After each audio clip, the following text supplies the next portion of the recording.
আজকে আমি একটা জায়গার মধ্যে দেখছিলাম যে হরমুজে আমাদের একটা জাহাজকে অলরেডি সেটাকে নষ্ট করা হয়েছে। তো এইসব মানে পারিপার্শ্বিক অবস্থার কারণে যেহেতু আমাদের বেশিরভাগ ক্ষেত্রেই বেশি পরিমাণ আমাদের যে বাইরের থেকে ক্রুড অয়েল আনতে হয়।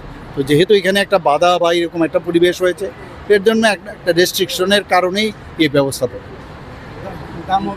না, দাম তো বাড়বেই, ন্যাচারালি বাড়বে, কিন্তু খুব কম, সেই রকমভাবে বাড়েনি। এবং কেন্দ্রীয় সরকার এরপর নজরদারি মাথায় রেখেই সেটা করেছে। জনগণ